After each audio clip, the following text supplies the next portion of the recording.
pour les bienvenus. Ce soir, j'ai le plaisir d'accueillir une brochette de personnalités, d'auteurs, pour présenter cet ouvrage vulnérable, portrait sociologique, qui a été donc réalisé sous la direction de Rimet Meliti et de Hicham Abdessamad, bien sûr, que je ne présente pas parce que je pense que tout le monde connaît et que voilà, ça leur laissera plus de temps pour parler tout à l'heure. Mais il y a aussi trois autres contributeurs à l'ouvrage qui participent à la présentation.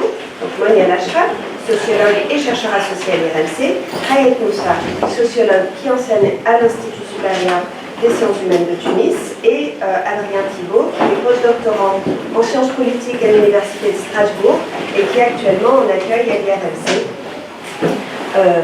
Ils vont vous dire plus lui-même si l'occasion se présente sur ses autres intérêts de recherche, au-delà de l'article qu'il a écrit pour cet ouvrage. Alors, Vulnérable, c'est un ouvrage qui a été conçu à partir de 15 portraits sociologiques et à partir d'entretiens effectués au cours de l'année 2021. On pourrait se poser la question de qu'est-ce qu'un portrait sociologique. Je pense que ce sera une des thématiques de la discussion certainement.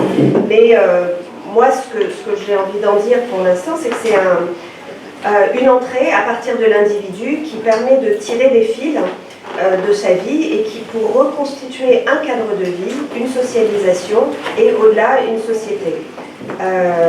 Et que c'est une manière aussi de donner de l'épaisseur à des individus qui, dans ce cas, dans le cas des portraits de vulnérables, sont souvent des sans-voix, et que ça permet aussi de les placer dans les contextes sociaux dans lesquels ils évoluent, c'est-à-dire l'insécurité économique, l'insécurité juridique, et la concurrence des idéologies, aussi la manière dont certaines personnes peuvent être prises dans certaines idéologies, comme l'article de Wael Gabnaoui, qu'on a présenté par ailleurs à la librairie El Kitab il y a quelques semaines, avec la discussion de Rajab Ben Slama. Donc les portraits sociologiques, c'est aussi une manière de sortir des généralisations, de s'éloigner des caricatures, des simplifications, et tout ça dans le respect des particularités et des parcours individuels. Donc voilà, je vais vous laisser le soin à Rimet et Hicham de me présenter, et aux intervenants, et je vous remercie tous d'être ici.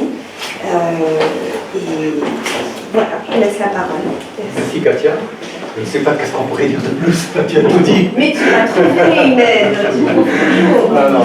Mais alors, on va procéder de la manière, je crois que Hicham parle en premier lieu pour un peu retracer le cadre dans lequel a eu lieu cette entreprise, la recherche, puis nous montrer, je dirais, l'esprit dans lequel ce travail a été fait, qui est une sorte de collaboration entre l'université, des universitaires, des chercheurs, et puis une association avec ses intérêts, ses ancrages, je dirais, dans la société civile, etc. Et puis je parlerai un peu plus de la méthode et un peu de l'esprit dans lequel a été fait ce travail, sur le plan scientifique. Et finalement, on écoutera Monia, Hayet et Adrien nous parler chacun de la manière avec laquelle il a vécu, je dirais, cette expérience, et puis du portrait qu'il a tracé, de la rencontre qu'il a eue avec un personnage, et la manière dont il a restitué la vie de ce personnage. Hicham, tu commences? Oui. Oui. Peut-être une dernière remarque sur le fait qu'on va parler de moi, parce qu'on a abusé de la parole, toi et moi, ces derniers temps.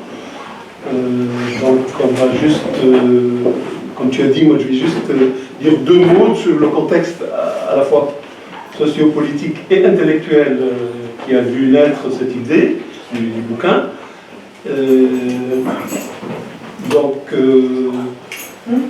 Si tu veux, et un mot peut-être sur le dispositif qu'on a cru judicieux de mettre en place pour réaliser ce volume. Le contexte, globalement, c'est le contexte de la post-révolution en général, cette décennie qu'on dit noire, on dit abusivement, je me presse de le préciser, noire, et qui, pour nous, a été en tout cas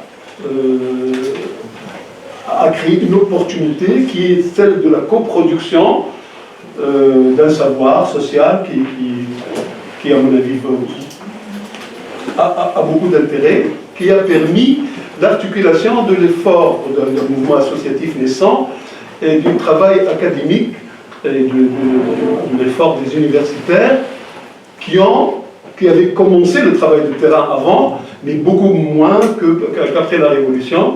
L'exemple de Ahmed est très parlant. On va y venir peut-être dans le détail par la suite.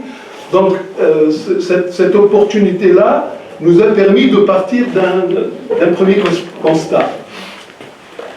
C'est que ce qu'on a appelé pendant longtemps, et qu'on n'ose plus appeler maintenant, la transition démocratique, était une longue expérience qui a préparé la séquence que nous vivons. Et que pour simplifier, je m'empresse de le dire, je plante le décor tout de suite, qui est l'instant, le moment où la séquence populiste que nous vivons.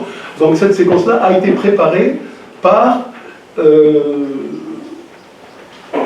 ce qu'on a pu appeler un débat démocratique qui n'en était pas un parfois. Je crois qu'il y a eu un débat réel, par intermittence, mais on ne peut pas dire qu'il y a eu la construction d'une démocratie véritable, parce qu'elle a toujours été biaisée par une sorte de mouvement pendulaire entre le tropisme identitaire et, par contre-coup, si j'ose dire, le tropisme modernitaire. Donc ces deux mouvements qui étaient en surplomb de tout débat en Tunisie pendant toute une décennie, peut-être un peu plus, ont été démocratiquement une somme à résultat nul, je ne sais pas comment on dit, non, à somme nulle, voilà. Je ne sais pas comment on dit l'expression, je ne sais pas comment on dit. Un jeu à somme nulle, voilà, un jeu à somme nulle. La somme nulle est que la démocratie n'a pas été gagnante. C'est qu'on a perdu un temps fou à essayer de stabiliser le curseur de nos débats et qu'entre-temps, le social, la société elle-même a été oubliée. Donc cette transition, la marque, si vous voulez, du fabrique de cette transition a été avant tout cet oubli de la société. Comme si le moment institutionnel, la construction de l'institution, va être le sésame pour pouvoir réformer ce pourquoi la révolution, pour pouvoir réformer la société et donner une raison d'être à cette grande insurrection qui était réelle, qui n'était pas fictive, quoi comme on dise. Donc c'est le premier contexte. Ce contexte-là, j'ai envie de dire qu'il a produit une fausse transparence de notre société. On a longtemps cru que la société, tout à coup, la révolution a dévoilé des pans entiers, sinon la société entière est devenue comme cousue de fil blanc qui nous était transparent. Moi, je crois que c'était la grande illusion de cette transition démocratique. La société ne nous était pas aussi transparente qu'on le croit. Elle nous est restée opaque, si elle ne s'est opacifiée encore plus. Ça, c'est j'aborde un peu le contexte intellectuel. Vous savez, je ne sais pas si dans l'immédiate post-révolution, il y a eu une sorte d'euphorie, un engouement pour le travail de terrain qui était bien sûr bienvenu, qui était excellent, mais en même temps qui a produit des effets pervers dont on peut percevoir, dont on peut percevoir quelques dégâts, disons le mot. C'est ce fétichisme. Tout est devenu terrain, le qualitatif est devenu le fétiche, le grand fétiche de tout le monde. C'est vrai que ça a créé une sorte de nouvelle langue de bois, et associative et académique, qui n'a pas permis de donner la grande impulsion possible, qui était opportune. Il y avait des conditions de possibilité d'un grand coup de fouet pour la recherche. Ça a été un peu amorti par ce populisme savant qui a préfiguré le populisme tout court. Donc je vous donne quelques exemples, hein, des mots qui ont saturé, si vous voulez, le terrain des recherches au début de la post-révolution, disons jusqu'à 2016 à peu près. En Tunisie, entre 2012 jusqu'à 2016, donc, on ne disait plus Hamishin, on parle des Muhammashin.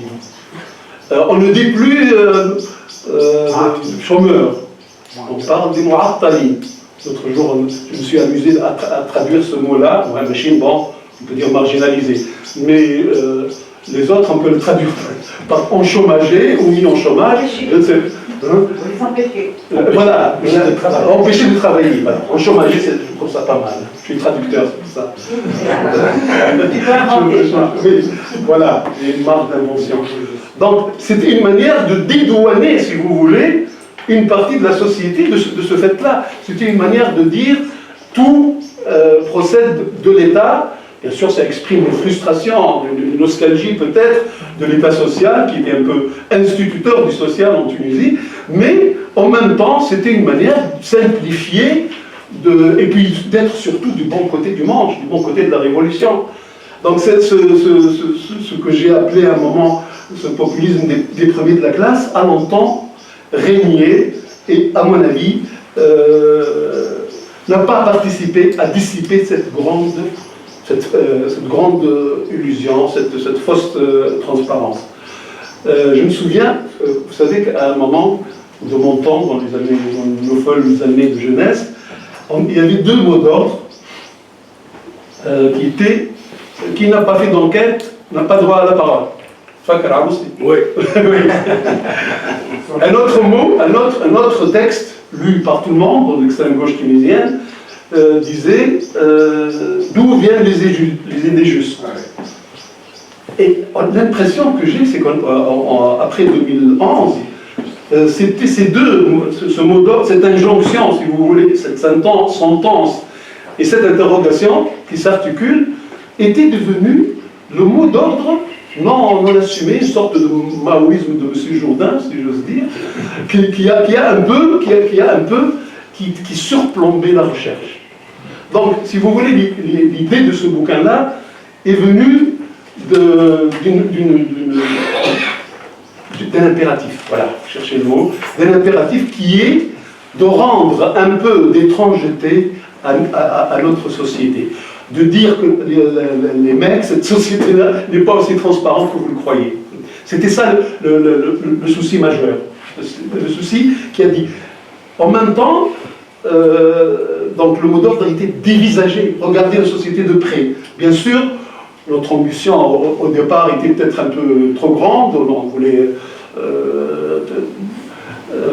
dévisager toute la société, il y avait une sorte de visée démiurgique, si j'ose dire, mais dont nous n'avions pas les moyens. On a réduit la voilure par la suite, comme on le verra dans la discussion. Mais ce premier constat était qu'il y a de nouveaux processus, de nouveaux visages de l'inégalité qu'il fallait regarder à nouveau frais. Ça, c'est le premier contexte. Le deuxième, c'est que au moment où l'idée de ce bouquin est née, il nous fallait nommer cette séquence. Nous parlons tous, tout le monde parle du moment qui ne date pas du 25 juillet, mais qui date d'il y a quelques années, le moment populiste que nous vivons. Mais à mon sens, il y a une sorte d'empressement ou de souci compulsif qui évite, qui dévie nos regards vers autre chose. Je m'explique. Nous avons longtemps expliqué la politique par le discours politique.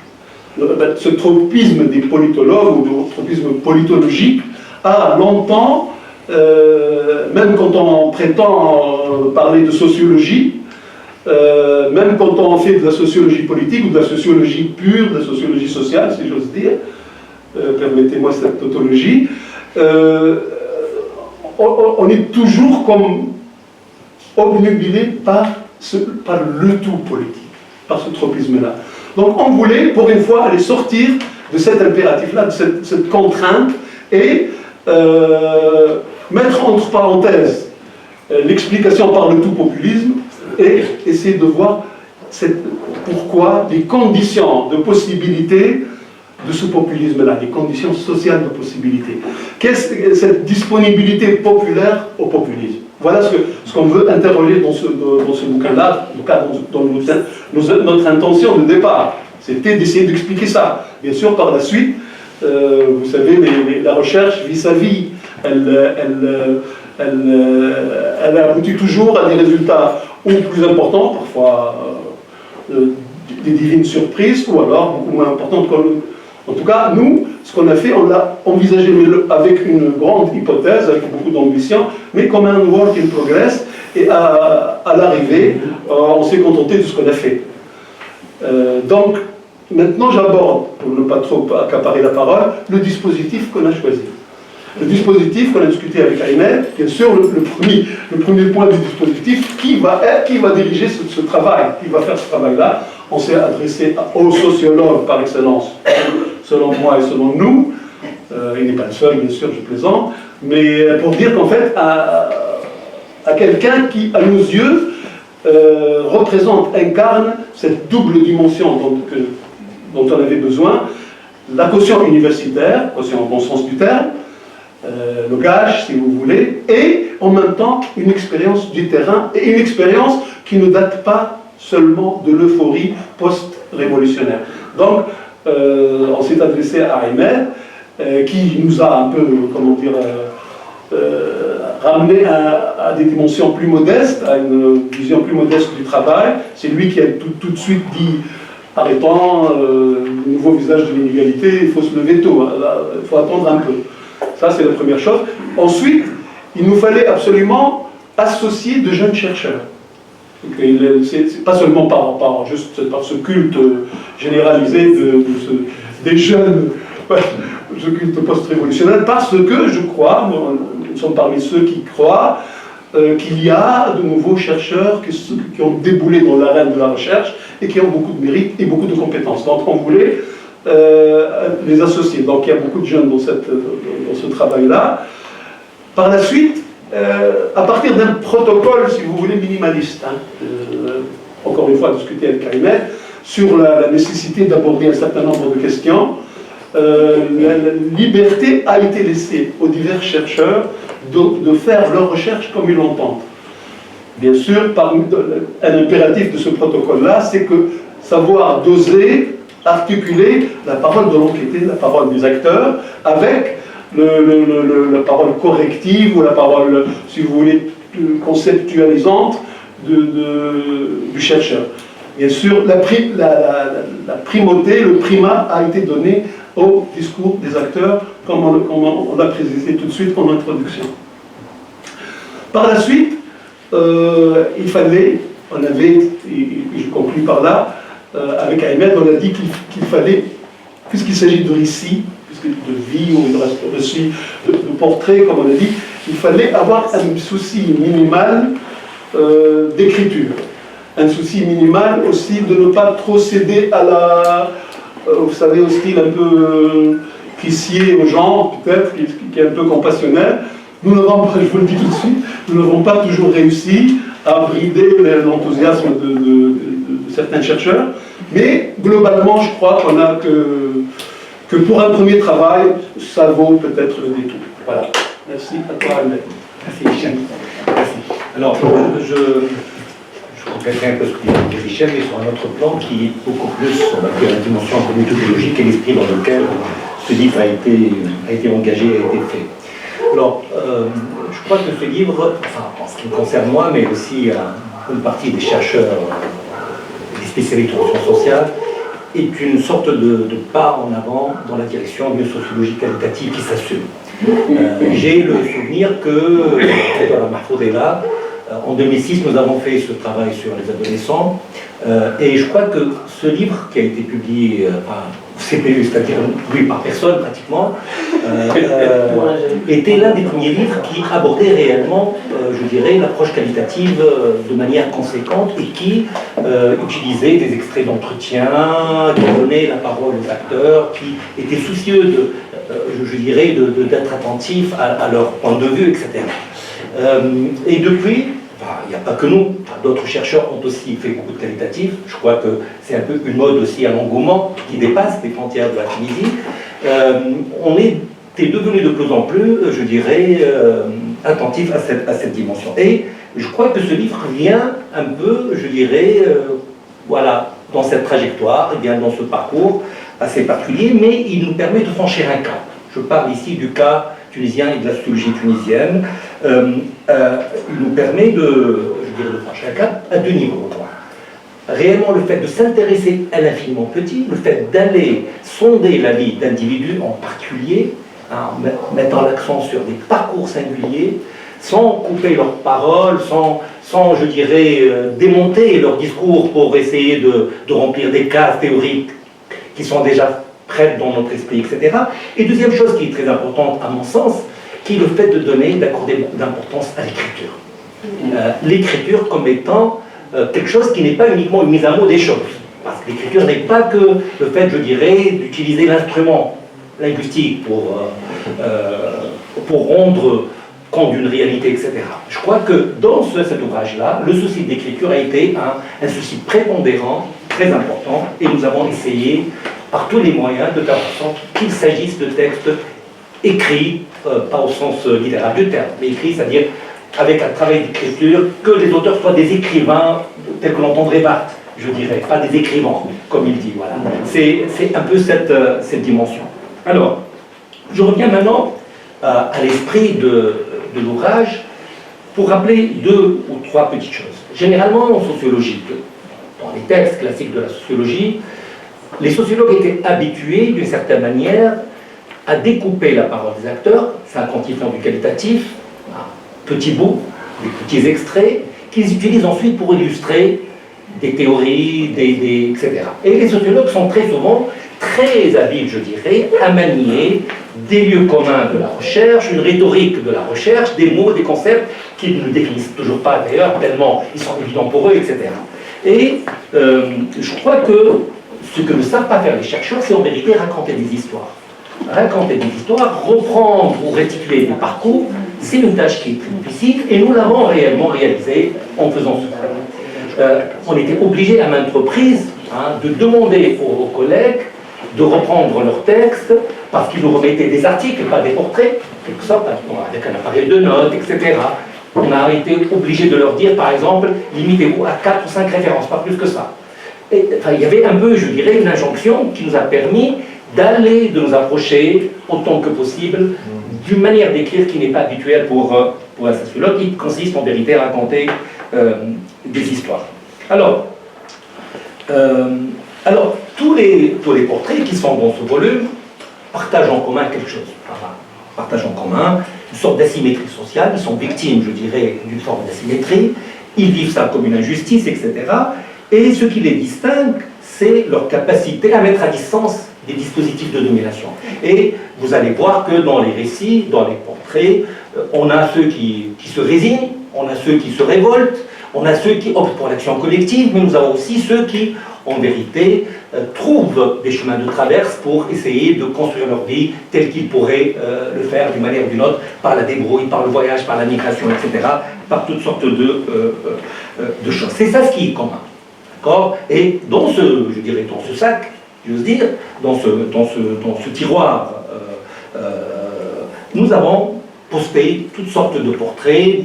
Il y a des portraits de travailleurs, il y a des portraits de chômeurs, il y a des portraits de migrants, il y a le portrait d'une transgenre, il y a des portraits de toute personne qui, d'une manière ou d'une autre, se sentent victimes d'une stigmatisation, d'un rejet, ou tout simplement des gens qui ont le sentiment que leur vie ne correspond pas à ce qu'ils attendent de la vie et qui se sentent par conséquent victimes d'une forme d'injustice. Alors je voulais, peut-être, je ne vais pas être très lent, moi aussi, je vais juste insister sur deux choses qui me paraissent très importantes. La première chose, c'est que, deux remarques importantes, deux points essentiels à mes yeux. Le premier point est le suivant. Le premier point concerne le rapport entre micro et macro généralement en sociologie. Je crois que cette question du rapport entre micro et macro et la question d'inventer en généralité de la généralisation est quelque chose qui a été toujours discuté en sociologie. On a toujours posé la question de ce qu'on pourrait appeler l'apport des méthodes idiographiques. comme dirait là, hein, des méthodes centrées sur le singulier, sur la singularité. Et par conséquent, on s'est toujours posé la question de l'apport de ce qu'on pourrait appeler une connaissance par cas. Qu'est-ce que le cas peut nous apprendre d'une société? Qu'est-ce que le cas peut nous apprendre, je dirais, et qui serait de l'ordre du général, d'une manière ou d'une autre? Alors, par rapport à cette question, et ce livre prend, je dirais, à bras-le-corps cet enjeu-là, cette question, bien sûr, n'est pas propre à la sociologie. Les historiens l'ont posée avant peut-être les sociologues, la microstoria, etc. On sait très bien tout ça. Et je crois qu'on est arrivé à l'idée maintenant, à la conviction, que le fait de creuser, je dirais, un sillon, mais d'aller jusqu'au bout, en essayant comment dire, de rendre compte de tous les... de toutes les ficelles qui rentrent dans la trame d'un événement ou d'une vie, etc., pourrait être très très importante. La microstoria montre en fin de compte comment on peut partir d'un nœud, je dirais, d'une configuration singulière, en essayant d'investiguer l'épaisseur du social et comment on arrive, d'une certaine manière, à comprendre des choses qui dépassent ce cas singulier. Et je crois que pour la sociologie en particulier, l'intérêt pour cette méthode bibliographique et essentiellement pour ce genre pour le fait de centrer le regard sur l'infiniment petit, sur le micro absolu, c'est surtout, à mes yeux, de rompre, je dirais, avec la démarche illustrative. On n'est plus dans une approche dans laquelle on prend des exemples de vie qui nous permettent de rendre compte d'une société. On essaie de s'éloigner de ça. Deuxième remarque, qui me semble fondamentale aussi, c'est la chose suivante. Il faut, je dirais, se rendre compte que le fait de parler de cas, ou que les cas n'existent pas en soi, il n'y a pas de cas en soi. Les cas sont des constructions. Et il y a tout un travail de construction des cas. Il y a tout un travail, Reding, un sociologue américain, parle de casing. Comment on fabrique un cas. Dirks parle de ce qu'il appelle les fictions, c'est-à-dire des choses fabriquées. Les cas sont des choses fabriquées d'une certaine manière, et dans ces choses fabriquées, la dimension narrative, la capacité de raconter des histoires devient quelque chose d'essentiel. Alors, comment on raconte une histoire? On raconte une histoire, il me semble, et ça répond un peu à la question qui a été posée par Katia, en répondant une bonne partie à la question, on raconte des histoires en essayant de récupérer, de saisir des fils importants dans le récit d'un individu. Et je crois que tout lecteur des récits, et ça c'est très important, se rendra compte que dans chaque parcours, il y a des choses qui reviennent. Il y a des questions, il y a des souffrances, si j'ose dire, et des malaises, il y a des sentiments qui taraudent l'individu. Et je crois qu'écrire un portrait commence d'abord à cerner ce qui taraude l'individu.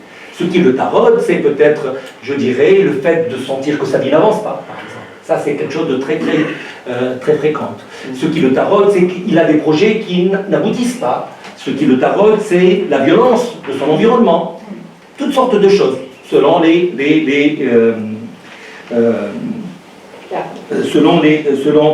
cas. Voilà. Alors, voilà. Voilà. Alors, maintenant, sur l'économie générale de l'ouvrage, qu'est-ce qu'on peut en tirer? Il y a 3 ou 4 conclusions que je voudrais partager avec vous de manière très rapide. La première chose, c'est que dans ces parcours de vie que nous avons pu recueillir, il y a d'abord un sentiment terrible, si je veux dire, qu'ont les gens de ne pas voir leur vie avancer, d'avoir le sentiment que leur vie est en suspens. Ça, c'est, je parle bien sûr des cas de vulnérabilité. Tous les individus vulnérables ont le sentiment qu'ils sont en hibernation, que leur vie est en hibernation, le mot que j'ai employé dans mon introduction. Et que, tout compte fait, ces individus aspirent à une seule chose. Ils aspirent, en vérité, à une vie normale. Ils n'aspirent pas à avoir des exploits, je dirais, surréels ou des choses extraordinaires, des accomplissements inatteignables. Non, pas du tout. C'est des gens qui aspirent à avoir une vie normale, c'est-à-dire avoir une vie qui passe d'un cycle de vie à un autre. Et par conséquent, la question du mariage, de l'accès à l'âge adulte, etc., deviennent des choses très importantes, mais des choses qui sont inaccessibles pour beaucoup de gens. Et c'est quelque chose qui est quand même étonnant. Alors, deuxième chose qui apparaît, c'est dans pas mal de récits, l'idée d'absence de projet, ou de projets qui ne ressemblent pas à des projets de vie. Et cette absence de projet pousse les individus à être dans une, je dirais, dans une dans la débrouille, d'être dans le pis-aller, d'être dans une logique selon laquelle ils essayent de saisir des opportunités, ils sont dans le goût du gain facile, par exemple, etc. Et il y a une notion qui apparaît au travers de ça, qui est très importante, qui est la notion de chance. Les individus ont le sentiment que la vie est une loterie, presque. Les individus qui réussissent n'ont pas ce même sentiment que la vie est une loterie. Ils savent que la vie est un travail acharné qui donne des fruits au bout d'un certain temps. Pour les vulnérables, la vie est une simple loterie. C'est une chance à saisir, d'accord? Une chance qui peut frapper à votre porte un jour ou l'autre et qu'il faut savoir saisir. D'où, par exemple, la centralité de la question de l'immigration clandestine. Al-Harqa comme étant cette opportunité qui peut, je dirais, changer de fond en comble une vie. Troisième chose qui est importante et qui ressort, c'est cette idée de destin. Le poids de la donne de départ. Le poids de ce qui nous constitue au départ, du milieu d'où l'on vient, etc. Et parfois, et ça je n'arrête pas de le dire, parfois peut-être le poids d'une faute initiale. Le fait d'avoir commis une faute qui va poursuivre jusqu'à la fin de votre vie et de vos jours. Et ça, c'est quelque chose d'extraordinaire. Elle est racontée très souvent par les individus avec beaucoup de souffrance. Voilà. Alors, je terminerai peut-être avec un dernier point qui nous a frappé dans l'enquête, qui est un peu un détail a priori très simple, qui est l'importance du projet de construire une maison. C'est quelque chose d'étonnant dans les parcours des individus. On se demande pourquoi, mais au moins sur les 15, je crois, il y a 3 ou 4 portraits dans lesquels construire une maison devient un enjeu de vie ou de mort pour les individus. C'est une manière, je dirais, d'exister pour les autres, peut-être, une manière aussi d'avoir quelque chose à soi-même, de réussir son parcours de vie. La maison va devenir l'accomplissement d'une vie qui globalise toute cette vie, en quelque sorte, d'une certaine manière, etc. Et ça nous a frappé. Moi, je pense que c'est ça l'intérêt, et je termine avec cette remarque générale, c'est ça l'intérêt de ce genre je dirais, d'exercice sociologique. C'est qu'au travers du singulier, on arrive à des choses extraordinaires en termes de résonance. On a des portraits qui, étant pleinement singuliers, dialoguent entre eux. Il y a des choses qui ressortent qui sont étonnantes. La question de la maison, mais par exemple, on était frappé par la place qu'occupe le thème de la migration. C'est étonnant, il n'y a pas un seul portrait dans lequel les gens ne rêvent pas de partir, ne sont pas partis d'un endroit vers un autre, peut-être du bled vers une ville de la côte, ou de cette ville vers le Qatar, ou vers la France. On a 2 récits de Harqa et le récit d'un rescapé, etc. C'est étonnant, on est dans, je dirais, dans quelque chose qui, dans l'extrême détail du qualitatif, et pourtant, on a, d'une certaine manière, énormément, je dirais, de tendances lourdes qui pointent leur nez et qu'on voit, je dirais, de manière très forte dans les risques. Alors, je m'arrête là pour donner la parole, laisser la parole à nos amis. Je donne la parole d'abord à Hayat, d'accord? Et après à Monia et enfin à Adrien. Chacun de nous, il va parler de son terrain, de son portrait et de l'expérience qu'il a vécue dans le cadre de ce projet. D'accord, merci Ahmed. Alors moi, quand le projet a été évoqué par Ahmed Deschel, le choix de la personne pour moi était une évidence. C'était quelqu'un que je connaissais depuis très longtemps, une vingtaine d'années, qui a été pendant 2 ans femme de ménage chez moi d'ailleurs, et avec qui j'avais gardé un contact, et qui était une dame très joviale, très bruyante, très en guerre contre la terre entière tout le temps. Et quand j'ai commencé le projet, même si le projet c'était les vulnérabilités, les inégalités, je suis rentrée dans ce travail en me disant Selma est une résistante. Et c'est à partir du travail et de l'entretien que j'ai découvert que finalement ce qu'elle donnait à voir comme force, comme résistance, c'était quelque chose qui était l'objet d'une lutte permanente parce que, en fait, dans son parcours, il y avait toujours quelque chose qui tirait vers le bas. Donc, chaque fois qu'elle arrivait à échapper à quelque chose, il y avait autre chose. Alors, ça, c'est un peu pour le portrait. Pour l'exercice, ça a été, et puis je reviendrai bien sûr sur celle alors, c'est un peu compliqué parce qu'on nous répète tellement, et on répète tellement aux étudiants que la recherche, c'est pas de réciter ce que les gens disent, qu'il y a une différence entre mettre une transcription intégrale et faire de l'interprétation, de conceptualiser, et puis on passe notre temps à essayer de formater un peu les étudiants, ou en tous les cas à les sensibiliser à une lecture construite d'un matériau, d'un corpus. Et l'idée, effectivement, qui m'a tout à fait séduit, j'étais très à l'aise là-dedans, mais c'est vrai qu'il fallait trouver sa place. C'est-à-dire, c'est pas une transcription, c'est pas une interprétation conceptualisée avec plein de concepts, de théories, comme l'a dit Rimel, ne pas dépasser 3-4 références bibliographiques, etc. Mais il faut que quand même ce travail soit un travail scientifique. Alors, c'est quoi un travail scientifique si on n'a pas tout ce travail d'interprétation, de conceptualisation? Et en fait, quand j'ai fait l'entretien avec Selma qui est venue chez moi, et que j'ai entendu son récit, que je connaissais des bribes, hein, les grandes lignes, parce que c'est quelqu'un que j'ai accompagné chez un avocat, parce qu'elle est tout le temps en guerre avec ses voisins. Donc voilà, on avait un lien personnel. En fait, quand j'ai écrit le portrait, ma place, elle était évidente. C'est-à-dire que je me suis rendu compte qu'en écrivant, je reconstruisais. Et je reconstruisais non pas parce que c'était moi qui mettais l'accent sur telle ou telle chose, parce que je me suis rendu compte que dans le récit de Selma, il y avait des éléments qui étaient évidents. C'est-à-dire déjà la place des femmes.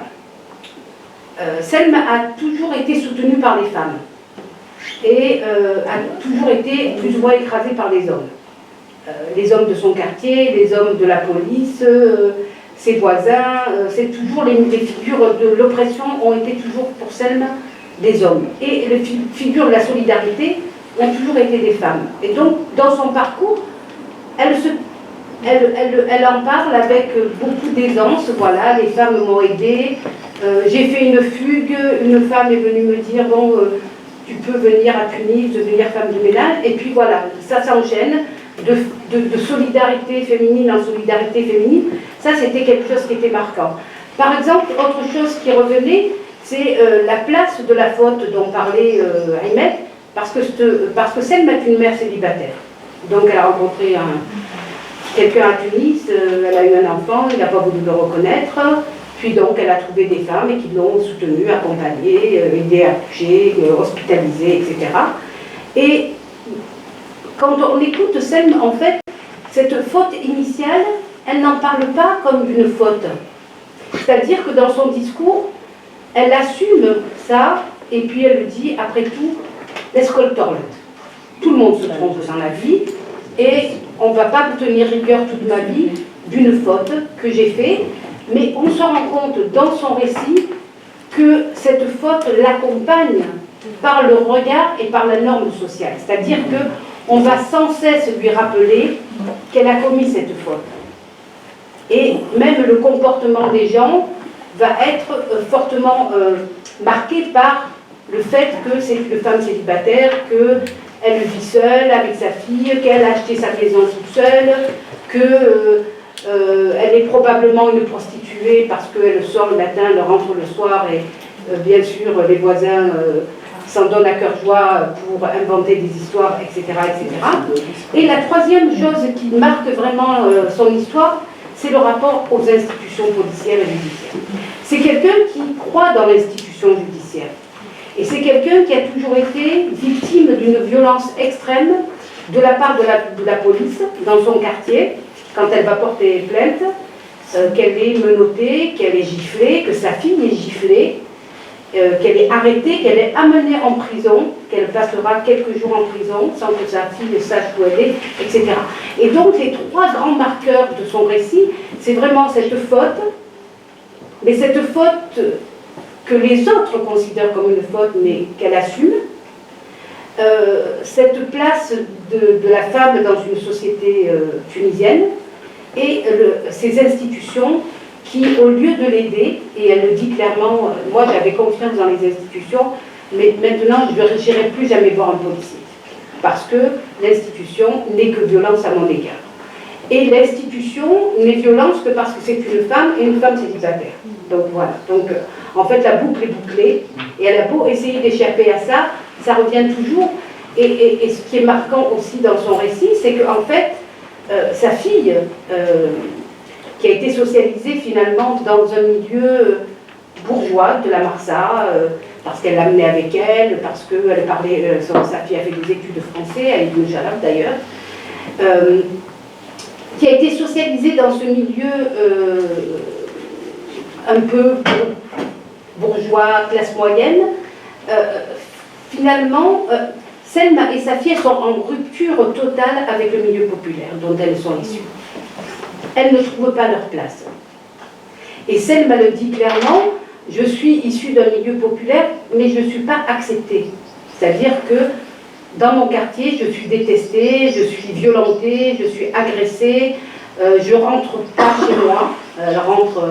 Elle finit son ménage à 4 heures et elle va tourner dans la Marsa avec sa fille jusqu'à 19 heures pour ne pas être confrontée à la violence des voisins. Et donc, il y a tout ce déracinement entre le milieu rural qu'elle a fui, elle a fait une fugue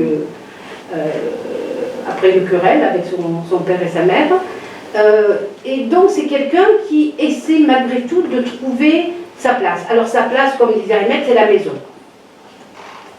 Elle s'entête à rester dans une maison où elle est constamment victime de violences de la part de ses voisins, mais elle refuse de partir de chez elle. Et je l'ai revue il y a quelque temps et elle me disait que maintenant elle veut partir. Pourquoi elle veut partir? Parce que sa fille, en fait, ce qui est un peu particulier dans son histoire, c'est que finalement, on peut dire que sa fille est un peu le résumé. Autant elle a résisté, elle a le sentiment qu'elle a fait des choses, et elle a vaincu, et elle s'est battue, et sa fille a un diplôme, et elle le dit bien, ma fille est la seule du quartier à avoir eu le bac, et avoir fait 2 ans à l'université. Elle voit bien qu'aujourd'hui, sa fille, la vie de sa fille est un résumé de toutes ces violences. C'est-à-dire que sa fille est aujourd'hui atteinte d'une maladie mentale qui s'est déclenchée à la suite des violences des voisins, qui a été déclenchée à la suite des insultes, de ta mère est une prostituée, de ta mère est une femme sale, voilà. Et donc, c'est-à-dire qu'aujourd'hui, Selma est en train d'évaluer sa vie au regard de ce qu'elle a fait pour sa fille et surtout de sa fille. C'est-à-dire qu'elle a le sentiment aujourd'hui que son entêtement a provoqué finalement la maladie de sa fille. Voilà. Et donc, vraiment, son histoire, et c'est pour ça que moi, quand j'ai commencé à travailler avec Selma, pour moi, c'était vraiment rentrer sur les résistances, parce que je voyais que c'était quelqu'un qui était fort, qui se battait, qui arrivait, qui essayait tout le temps de rester debout, qui se laissait pas faire, qui allait chez les avocats, les huissiers, passait son temps à mettre, à lever des armées d'huissiers, d'avocats, de juges, de policiers, mais au bout du compte, c'est comme si la vie de sa fille a résumé toutes ces violences institutionnelles, ces violences des voisins, ces violences des gens qui l'entourent et qui font qu'aujourd'hui, finalement, elle est en situation d'échec. Voilà, donc, en fait, moi j'ai beaucoup aimé cet exercice. C'est vrai qu'au début, on se dit, bon, comment je vais m'en sortir? J'ai un entretien qui dure 2 heures, 2 heures et demie, voilà, je l'ai transcrit. Bon, et qu'est-ce que j'en fais maintenant? Mais en fait, quand on lit l'entretien, les choses s'imbriquent et on voit des trames, on voit des choses essentielles qui fabriquent la vie des individus, qui malgré leur résistance leur infligent des blessures, leur infligent des difficultés. Et je crois que c'est ça aussi. Je crois qu'on n'a pas eu j'ai pas eu le sentiment que dans les textes, il y avait cette vision un peu misérabiliste dont les pauvres, ils sont... non, parce que chacun a des formes de résistance, de faire en sorte de rester la tête haute, de se battre contre... ou d'accepter plus ou moins leur sort sans avoir vraiment de rancœur ou de choses comme ça. Et je trouve que c'est... en tous les cas, moi, j'ai beaucoup apprécié cet exercice d'écriture, de reconstruction, parce que finalement, l'histoire de Selm, je ne l'ai pas inventée, je ne l'ai pas construite, je l'ai simplement réarticulée à partir d'une démarche longitudinale où elle m'a raconté sa vie. Bon, parfois, bien sûr, elle remontait, elle descendait, mais bon, il y avait quand même une ligne d'histoire de sa vie. Mais c'était juste de voir à quel point il y a des choses qui reviennent. Par exemple, un exemple qui est sympathique, elle a un rapport à la radio qui est tout à fait particulier. C'est-à-dire que chez elle, quand elle était en milieu rural, la radio, c'était son truc, parce qu'elle adore danser, elle adore chanter. D'accord? Et elle a gardé dans son voisinage ce rapport à la radio. C'est-à-dire que la radio, ça sert à mettre le Coran à fond pour montrer aux voisins, je ne suis pas une fille de mauvaise vie, je suis aussi croyante que vous, sinon plus que vous, et donc c'est à tue-tête. Ou bien, c'est de mettre de la musique mezouette, à tue-tête aussi, et de danser. C'est-à-dire que la radio revient constamment dans son discours comme un instrument de lutte, de résistance. Voilà, je mets le Coran pour vous montrer que je suis aussi musulmane que vous, et je peux danser toute la journée, mettre de la musique, et voilà, et cette radio revient tout le temps. Il y a des éléments comme ça qui structurent son discours, qui sont des structures institutionnelles, normatives, etc., mais des petits bouts très personnels qui font qu'effectivement, elle essaye de construire une vie, une joie de vivre, une façon de se battre contre un monde qui lui est hostile en permanence. Surtout le monde, son voisinage. Parce que par contre, avec ses patrons, ce qu'elle appelle ses patrons, il n'y a pas de souci, il l'aide, il la soutient, etc. Donc voilà, mais je pense que dans tous les discours, on retrouve des éléments qui sont la source peut-être des histoires ou qui structurent fortement les histoires. Voilà. Merci. Oui. Oui, merci Ahmed. Alors, le portrait que je présente aujourd'hui est celui de Roura, qui est une personne transgenre. C'est une personne transgenre au sens... c'est un homme biologiquement homme, de naissance, qui n'a pas subi de transformation chirurgicale, mais qui, à l'état actuel, et j'insiste là-dessus, à l'état actuel, elle se définit en tant que femme. Je parle de l'état actuel parce que Roura est passée par différentes phases de construction identitaire. Elle s'est définie au départ quand elle s'est reconnue en tant que personne homosexuelle. Donc elle se définissait en tant que gay. Ensuite, elle se dit aussi une personne non binaire. En tout cas, au moment où l'entretien a été réalisé, elle se définissait en tant que femme. Alors, ce portrait, ce personnage, moi, personnellement, m'intéresse tout particulièrement parce que j'ai déjà travaillé avec Roura bien longtemps avant ce beau projet collectif. J'ai fait à peu près une petite dizaine d'enregistrements avec elle dans le cadre d'un autre projet. C'est un projet de recherche personnelle sur les personnes qui se définissent par une sexualité dite non normative. Mais ce portrait-là, qui a duré, je crois, qui a fait à peu près 6 heures d'enregistrement, je découvre encore des choses à dévoiler et qui méritent d'être dévoilées, qui concernent le personnage de Roura. Tellement c'est un personnage riche, mais vraiment riche, mais c'est un visage de la vulnérabilité qui se manifeste en Tunisie, qui se présente avec différentes facettes en fait. Une vulnérabilité économique, une vulnérabilité qui est due à sa sexualité marginalisée, stigmatisée, etc. Et pire encore, quand j'ai collecté, quand j'ai eu cette transcription entre les mains, les données partaient dans tous les sens. D'abord, je n'ai jamais écrit un portrait. Je suis, comme disait Aimé tout à l'heure, j'utilise les entretiens, je coupe, je découpe en fonction d'une problématique, en fonction d'une question de recherche bien particulière. Donc la question du portrait, c'est la première fois que je me lance dans l'aventure et je découvre que c'était quelque chose de particulièrement difficile. C'est difficile de raconter les histoires des autres, en fait. C'est pas aussi évident que ça, ce n'est pas aussi évident qu'on le pense. Et dans le cadre de... Enfin, ce que je voyais dans la transcription, ça partait dans tous les sens. Ça partait absolument dans tous les sens. Et mon problème, comment ramasser tout ça, comment articuler tout ça, comment mettre en avant une trame pour rendre lisible un portrait cohérent, réel, ou proche de la réalité, ou le plus proche possible de la réalité. Donc j'ai dû faire, je crois, 3 ou 4 ou 5 drafts.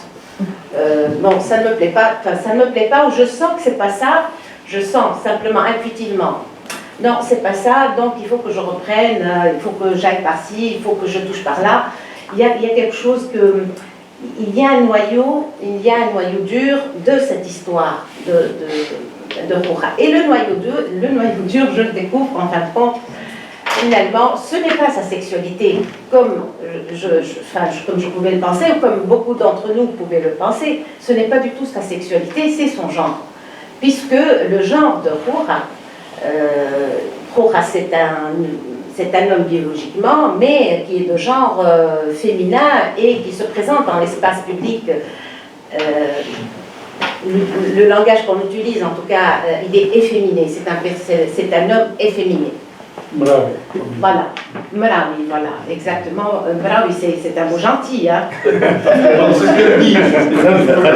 C'est un mot vraiment gentil. Mais bon. Donc finalement, d'abord, c'est pas sa sexualité, c'est son genre. C'est ça le premier problème qui pose problème, parce que c'est le premier problème qui pose cette difficulté. Pardon. En fait, sa sexualité, moi je peux être homosexuelle sans que personne ne sache que je suis homosexuelle. Mais par contre, si moi je suis biologiquement homme et que je dandine comme des femmes, là ça pose problème. Donc c'est la visibilité. Moi je dirais la visibilité, non pas du genre, mais la visibilité de la différence qui pose problème. C'est le rapport à la différence qui pose problème. C'est parce que c'est un homme différent qu'il ou elle subit autant de discrimination et d'oppression. Le deuxième point important, à mon sens, ça aussi ça m'a facilité la vie, c'est que j'ai fini par comprendre que contrairement aux autres portraits, je pense, je le dis comme ça entre parenthèses, entre beaucoup de guillemets, je dirais, c'est que le parcours de Roura, dans le parcours de Roura, il n'y a pas de rupture. Il n'y a pas de rupture entre le privé et le public. Il n'y a pas de rupture entre l'espace familial et l'espace social global, ou les différents espaces sociaux qu'elle fréquentait à partir de l'école jusqu'à l'université, jusqu'à les différents milieux de travail, jusqu'à, et c'est ça le plus important encore, jusqu'à la communauté LGBT. La communauté LGBT qu'on croyait voilà, tolérante, ouverte elle-même sur la différence. On découvre que cette communauté aussi, qui constitue généralement un refuge pour les personnes LGBT, c'est pas du tout le cas. Quand on est gay et conforme aux normes de la bonne masculinité, on passe bien. Quand on est lesbienne et conforme aux normes de la bonne féminité, on passe beaucoup mieux que si on est lesbienne, comment on dit ça, Hayet, viril. Oui, mais c'est pas le terme viril, c'est le terme académique. Il y a un mot homas. Voilà, c'est pas au masse, voilà, ça va me revenir. Hein. J'ai plein de trous, dans la tête, ça va me revenir. Non, c'est pas le mot tunisien, c'est un mot français qui est connu, il est français, très connu. Voilà. Donc, ça va me revenir, c'est pas grave. Androgyne.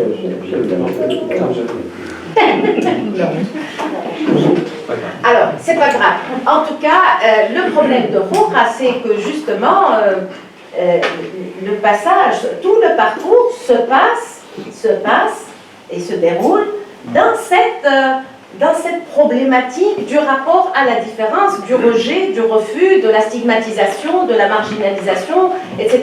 Que ce soit dans le milieu familial, à l'école, à l'université, dans l'espace social global, et plus particulièrement dans la communauté LGBT. Et c'est là que j'ai trouvé le fil, en fait. J'ai trouvé le fil qui va me permettre de construire tout le portrait et de montrer justement cette continuité, enfin, à mon sens, elle est très très très importante, cette continuité qui se... voilà. Comme tu dis, biographe. Voilà, la continuité de la souffrance, la continuité de... C'est ça, c'est vraiment une souffrance, de l'expérience, du vécu, d'un vécu vraiment pénible, difficile. Bon, peut-être que, par exemple, j'ai des difficultés dans le milieu du travail. Voilà, je rentre chez moi, je me pose, je me repose. Je suis bien entourée, voilà, ça me console, ça me détend, etc. Alors que pour Roja, non, c'est partout pareil, c'est un vécu surchargé de tensions, d'émotions, voilà, de sentiments très difficiles à supporter. Alors, il y a un autre élément qui mérite d'être souligné dans le parcours de Roja, c'est que justement, c'est une personne qui est opprimée, oui, qui est marginalisée, oui, qui souffre de ce vécu, enfin, de ces expériences, petites expériences particulièrement difficiles, mais que, contrairement à ce qu'on pourrait imaginer, c'est une personne qui est justement résistante. Elle résiste de n'importe quelle manière que ce soit. Les pratiques artistiques pour Roja constituent une forme de résistance. Le fait de participer ou le fait de concevoir un spectacle drag queen, pour elle, c'est une forme de résistance. Et la participation associative, le fait de faire partie d'une association, ça n'a pas duré longtemps, mais pendant quelques années, elle a fait partie d'une association, l'association Mawjoudine, et à l'intérieur, sa contribution à l'intérieur de l'association, elle a porté justement sur la question du genre. Elle s'est dit, voilà, tout le monde travaille sur telle problématique, toutes les associations travaillent sur telle problématique. Moi, j'ai envie d'apporter quelque chose d'autre, de nouveau, à cette communauté. Et elle parle de la communauté LGBT. Et sa contribution, elle est vraiment considérable à travers l'atelier qu'elle a dirigé dans le cadre de l'association de Mawjoudine, l'atelier Laïlo. Laïlo, c'est un atelier qui travaille sur la reconnaissance de la différence, la connaissance de soi d'abord. La connaissance de soi. Toutes les personnes qui se lancent qui participent à cet atelier sont généralement à la recherche d'une reconnaissance de soi, parce qu'ils ne se connaissent pas. Bon, voilà, je suis gay parce que je suis homosexuel, je suis gay, je suis lesbienne, sans pour autant, il n'y a pas un modèle de lesbienne, il y a des lesbiennes. Il n'y a pas un modèle de gay, il y a des gays, des modèles de gays. Vraiment une panoplie jusqu'à l'infini. Et je peux ne pas être gay, je peux ne pas être lesbienne, je suis autre chose. Et cette autre chose se décline en différentes formes de choses.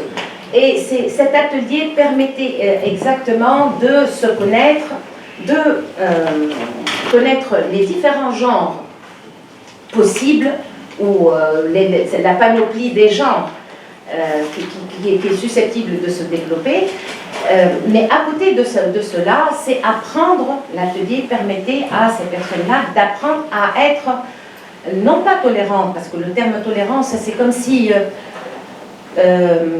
on rend service aux gens. On tolère, voilà. On tolère, c'est comme si on...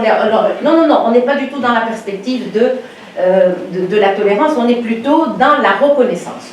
La reconnaissance des individualités, des personnes différentes, la reconnaissance de leurs différences, de la panoplie des différences. Et c'est un atelier qui a beaucoup réussi.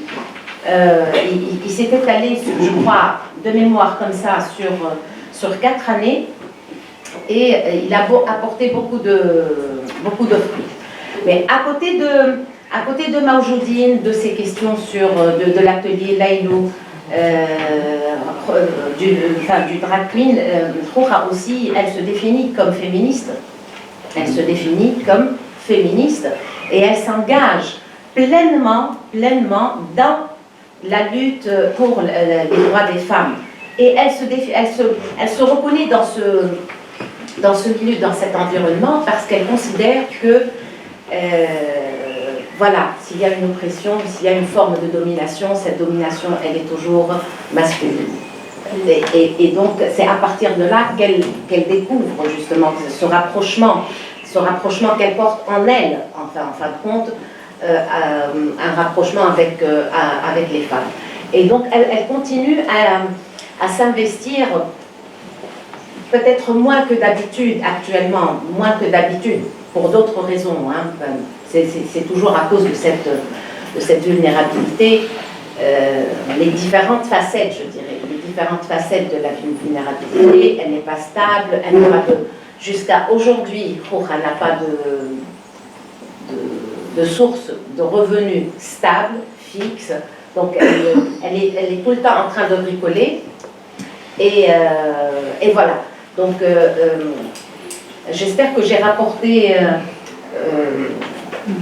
enfin, la lecture du portrait donnerait une vraie image de ce personnage que j'apprécie énormément, que je redécouvre jusqu'à l'infini, tellement elle est intéressante et superbement riche. Voilà.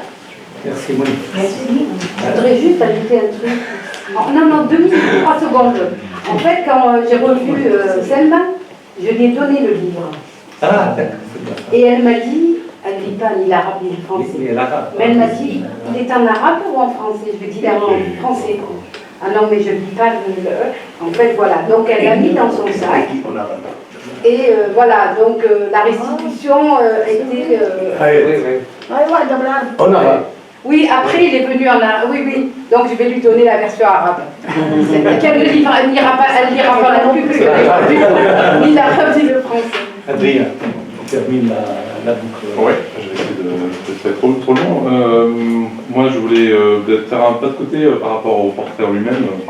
Les gens ne voulaient pas forcément lu, mais plutôt que de redonner des éléments du texte, revenir aussi un peu sur l'origine de ce projet, en étant en plus un cas un peu particulier, puisque du coup, il y a eu un appel qui avait été passé dans le cadre de cette recherche, qui avait été diffusé, auquel apparemment je suis le seul à avoir répondu. Alors j'ai vu ça dans les formes. Mais tu es encore là. Mais tu es encore là. Oui, mais en fait c'est comme ça que s'est fait l'intégration dans ce projet-là, qui était où je ne connaissais pas personnellement du coup ni Chen ni May. Et c'était donc par la publication sur le site de Nechez que j'avais vu passer ce travail-là, cette recherche, qui m'intéressait, qui correspondait à un moment particulier pour moi. Moi je venais de soutenir ma thèse, j'ai passé pas mal de temps avant en Tunisie, mais sans jamais me sentir en fait vraiment à l'aise pour mener des enquêtes en Tunisie. J'ai eu longtemps des difficultés avant de faire des enquêtes de terrain en Tunisie. Parce que j'ai enseigné ici, en gros, je suis en Tunisie, j'ai passé beaucoup de temps en Tunisie depuis 2015, donc j'ai enseigné à Tunis Dauphine, notamment. Et donc après ma thèse, j'ai vu cet appel-là, c'était donc sur les nouvelles au visage de l'inégalité, avec une formule que je viens de retrouver là sur l'appel de l'époque, qui était de rendre visible, sinon c'est l'appel qui formulait ça, la volonté de rendre visible ce que la société officielle essaie de taire et d'occulter, et ce que les politiques sociales d'État ne peuvent voir à cause de la préemption de leur grille de lecture. Je trouvais ça assez intéressant, ça m'avait stimulé, et donc j'avais répondu à cet appel en proposant de travailler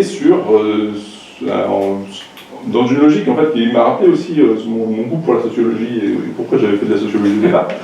Parce que c'est comme ça que j'ai découvert la sociologie au cours des études, qui était en fait de travailler sur des choses où on aimerait savoir, mais on ne sait pas. Et en fait, la sociologie nous donne l'opportunité d'aller mener l'enquête pour savoir, du coup, les raisons de ce qu'on ne comprend pas. Et ou voilà, les parcours qu'on aimerait connaître, mais où on n'ose pas aller voir les gens pour leur demander leur trajectoire, etc. Il y avait la position de sociologue autorise un certain nombre de... on ne sait pas trop pourquoi, par quelle magie, mais la magie de l'entretien, en fait, on peut poser des questions aux gens qui sont d'habitude dans le monde social tout à fait difficiles à poser, et extrêmement difficile d'échanger sur ces questions, des questions d'origine sociale, des questions de parcours, avec des difficultés parfois extrêmement fortes qui peuvent surgir dans les entretiens.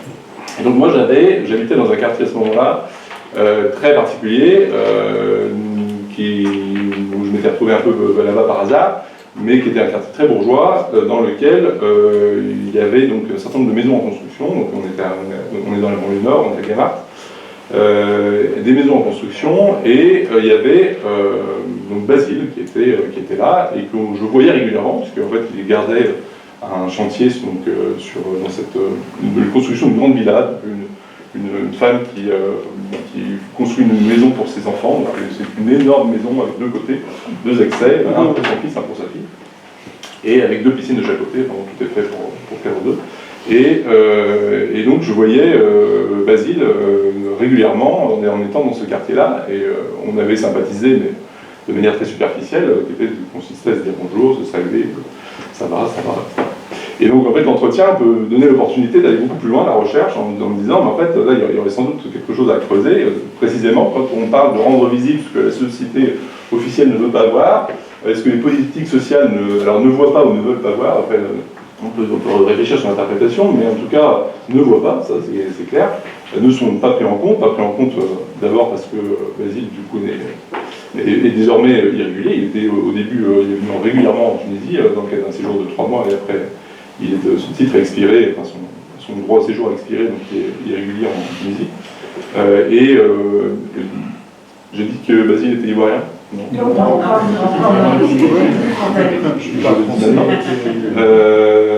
Mais cela dit, quand moi je suis allé le voir, je ne savais pas qu'il était ivoirien, justement, donc ça pour retracer un peu la logique un peu de aussi moi comment j'ai mené l'enquête au début, et en me disant tiens en fait il y a cette opportunité là, ça donne l'occasion de donner la parole à quelqu'un qui précisément n'a pas la parole dans l'espace public. Non seulement n'a pas la parole dans l'espace public, mais aussi est invisible en fait dans l'espace public. Il est visible en fait qu'à l'échelle du quartier par les gens qui circulent régulièrement dans le quartier. Et en fait en dehors de ça, en fait on ne le voit pas. Et on le voit d'autant moins qu'en fait, effectivement, il circule très peu. En fait. Son espace de sociabilité, son espace de circulation est extrêmement réduit. Et en fait, il circule sur le chantier à Guémart, et il circule à Bar-Lazreg, à l'endroit où il habitait. Sauf que maintenant, il habite sur le chantier, et donc en fait, il vit 24 heures sur 24 sur le chantier. Donc, il est d'autant moins visible. Donc, il y avait vraiment l'opportunité ici de donner la parole à quelqu'un qui, précisément, n'a pas la parole. Et n'a pas la parole non plus d'ailleurs dans la sphère militante sur les questions raciales. Les mouvements du coup qui vont notamment qui se sont emparés de cette question suite aux déclarations de Kais Saïd qui ont distribué de l'alimentation, etc. En fait ne voit pas non plus ne voit pas quelqu'un comme Basile. C'est-à-dire qu'il est complet. En fait, il n'y a pas du tout les réseaux de sociabilité qui vont faire que Basile va pouvoir aussi profiter de l'aide. Aussi de l'aide humanitaire, par exemple, lorsqu'elle se présente. Donc c'était vraiment l'occasion d'aller plus loin, de creuser et d'aller voir, du coup, quelle était son histoire, quel était son parcours, pourquoi il était là, qu'est-ce qu'il voulait faire, etc. Et de comprendre un peu son point de vue et son point de vue personnel.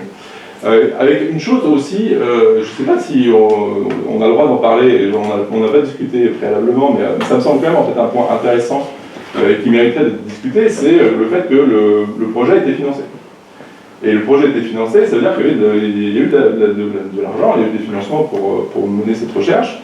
Et donc moi je me suis retrouvé dans une situation qu'on questionne assez peu, hein, mais qui est pourtant importante. C'est que quand on se retrouve face à quelqu'un qui, clairement, il y a une inégalité économique extrêmement forte entre la personne qui mène l'enquête et la personne qui est enquêtée, sachant que la personne qui mène l'enquête en plus perçoit une rémunération. Comment on fait? Comment on gère cette contradiction-là avec voilà, je pense que c'est vraiment un débat assez complexe et qui mériterait d'être questionné, et où moi, ma façon du coup de le résoudre, c'était de me dire, en fait, on travaille ensemble et on partage du coup les revenus, et donc on a travaillé ensemble, et donc je lui ai aussi donné de l'argent, mais avec, voilà, ça pose aussi des questions, ça ne résout pas tous les problèmes. Qu'est-ce que ça veut dire une enquête qui est financée aussi? Est-ce que la parole du coup est transformée par le financement, etc. J'ai de bonnes raisons de penser que ce n'est pas le cas dans la manière dont j'ai mené l'enquête, précisément parce que je suis resté en contact du coup, avec Basile, on se revoit maintenant régulièrement, on continue d'échanger, et que maintenant il n'y a plus du tout de financement entre nous, et que la parole continue de se poser, et qu'elle n'est pas du tout contradictoire avec ce qui m'avait été dit avant.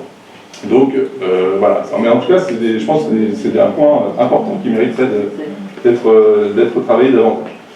Qu'est-ce que j'ai fait moi en termes de méthodologie avec Basile?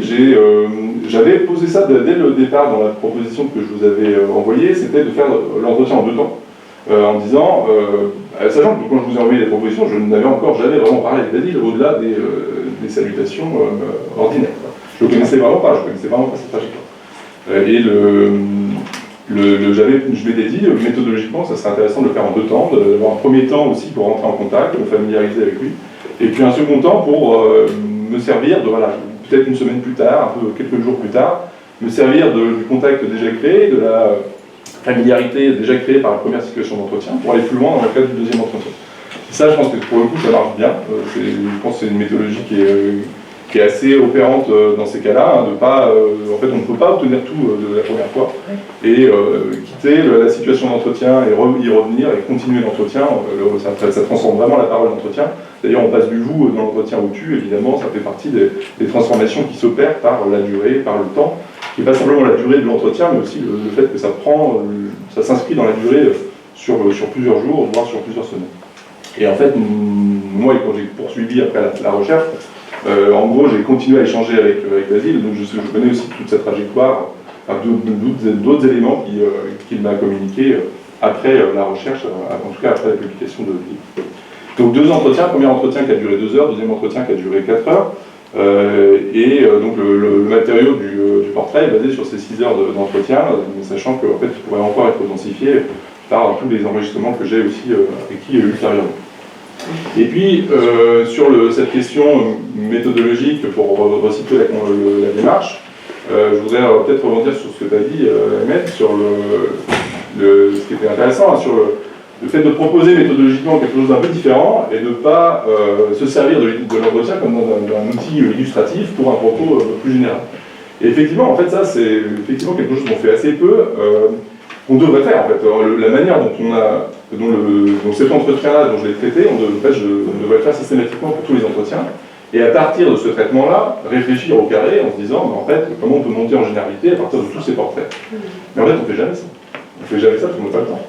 Et donc, concrètement, dans la recherche, en général, voilà, on se souvient que tel a dit ça, et donc on va remobiliser les extraits d'entretien. Alors, ça ne veut pas dire que c'est complètement du bricolage et qu'on n'a pas une vue d'ensemble à force de multiplier les entretiens, mais n'empêche qu'en fait, on va beaucoup plus loin dans la compréhension de la trajectoire, dans la compréhension des raisons du parcours, en prenant le temps de travailler 6 heures d'entretien, en se disant, voilà, comment j'essaie de rendre compte de ces 6 heures d'entretien dans un texte d'une quinzaine, vingtaine de pages. Mais en fait, si on devrait faire ça dans la recherche en soi pour pour avoir une démarche inductive, qui est de partir du terrain pour essayer de faire monter un certain nombre de théories et un certain nombre de grandes idées à partir de ces entretiens. Autre point que je voulais juste discuter maintenant, c'est alors, pour vous donner quand même quelques éléments biographiques de Basile, il y a, en creusant sa trajectoire, il y a un certain nombre d'éléments attendus, plus ou moins attendus, en tout cas auxquels moi je pouvais m'attendre avant de l'interroger, qui ont surgi. Ce qui est plus intéressant, c'est plutôt les éléments auxquels je ne m'attendais pas, mais juste pour vous dire quelques éléments sur auxquels je m'attendais, c'est qu'il vient d'Afrique de l'Ouest, mais donc il est ivoirien, plus spécifiquement, ce qui n'est pas complètement hasardeux non plus, puisque parmi les pays d'Afrique de l'Ouest, la Côte d'Ivoire, c'est le pays où il y a le plus de ressortissants en Tunisie. Il est non diplômé, il a fait du football et cherche à continuer dans le football. Il travaille sur un chantier, sans contrat, avec une faible rémunération, etc. Exploité, évidemment, et avec l'Europe comme horizon. Avec la volonté de prendre le bateau, et pas simplement la volonté de prendre le bateau, puisqu'il a pris le bateau, il est parti en mer, j'y reviendrai peut-être tout à l'heure. Donc ça, c'est pour quelques éléments de trajectoire qui sont les éléments auxquels vous pouvez m'attendre avant même de l'interroger. Et ce qui est plus intéressant, c'est déjà de comprendre tout ça de manière globale dans sa complexité. Et puis je voudrais ici plutôt parler des points qui, moi, m'ont un peu surpris ou qui ont suscité une attention particulière, parce que je pense qu'il y avait des choses ici à creuser un peu plus originales peut-être. C'est d'abord, alors j'en citerai trois, le premier, ça serait l'éthique de la discrétion. Quelque chose qui est extrêmement notable chez Basile, c'est que, alors déjà, il circule peu, donc objectivement, il est discret objectivement, si on veut, hein, peu de personnes le voient en fait. Mais en fait, c'est pas simplement objectif, c'est aussi subjectif, c'est-à-dire que c'est aussi une stratégie de sa part. Il y a une crainte en fait de la sociabilité comme facteur de risque. Donc les déplacements comme facteur de risque, mais aussi les amis comme facteur de risque. Les amis, c'est aussi la possibilité d'avoir des problèmes. Et donc, dans son choix des amis, il est extrêmement sélectif, tellement sélectif qu'en fait, il n'a pas d'amis en vérité. Il vit extrêmement seul sur ce chantier, et du coup, il a, c'est vraiment une stratégie de défense, une stratégie aussi à l'égard évidemment de la police, hein, parce que plus il est discret et plus moins il s'expose évidemment à l'arbitraire police. Au-delà de cette question de la discrétion, et donc qui se voit sur le fait qu'effectivement il ne va pas développer les amitiés, mais aussi sur le fait que quand il se fait, donc il s'est fait jeter un caillou dessus par un enfant dans une Bar-Lazreg en pleine rue, personne ne réagit et lui ne réagit pas non plus. Et pourquoi il ne réagit pas? Parce que en fait, c'est une manière de se protéger, en fait, en se disant, en fait, si je réagis, si je proteste contre cet enfant, je risque d'avoir plus de problèmes que si je ne réagis pas. Et donc il se prend un caillou concrètement et il ne réagit pas éventuellement. Et ça, c'est quelque chose d'extrêmement fort, la mesure de cette éthique de la discrétion est quand même assez impressionnante. Voilà. L'autre élément que je voulais souligner, c'est son sens de l'épargne, parce qu'il a des revenus qui sont extrêmement limités, donc il touchait 25 dinars par jour de travail, donc 650 dinars par mois si on calcule. Et aujourd'hui, il travaille 24 heures sur 24 sur le chantier, et pendant toute la période de Ramadan, le chantier était arrêté, et donc il était le seul sur le chantier, à garder le chantier nuit et jour, et donc il touchait 700 dinars pour travailler à temps plein, vraiment tout le temps, la nuit, le jour, tout le temps. Donc des revenus relativement limités, et pour autant, en fait, un sens de l'épargne extrêmement poussé, parce qu'en fait, il arrive malgré ça à envoyer de l'argent à sa famille. Dès que sa famille a des problèmes de santé, il envoie de l'argent en particulier à sa mère. Et il arrive aussi à planifier son projet vers l'Europe, qui est vraiment en fait le projet qui le porte en fait, et ça permet aussi d'inverser toute la perspective. Hein, c'est-à-dire le projet européen en fait est un projet qui aussi fonde son existence, qui lui donne du sens et qui aussi l'anime au quotidien pour se dire je travaille aujourd'hui, je vais gagner de l'argent, et en gagnant de l'argent, je vais économiser pour partir vers l'Europe. Sens de l'épargne qui est tellement important que moi je mène des entretiens en novembre 2021 et il prend le bateau en décembre 2022 et il m'avait annoncé en novembre 2021 qu'il pensait qu'il en avait à peu près pour un an pour partir, pour réunir l'argent nécessaire pour partir en Europe. Et effectivement, un an plus tard, il prend le bateau, donc il a réuni les 3000 dinars qui étaient nécessaires, et c'est avec ces 3000 dinars qu'il a pris le bateau, qu'il est parti en mer, qu'ils se sont égarés en mer, qu'ils ont passé 5 jours en mer. Ils ont été rapportés sauvés par un pêcheur qui passait par là et ramenés à Sfax, donc retour au point de départ. Il a perdu les 3000 dinars et il est rentré sur le chantier à Ghana.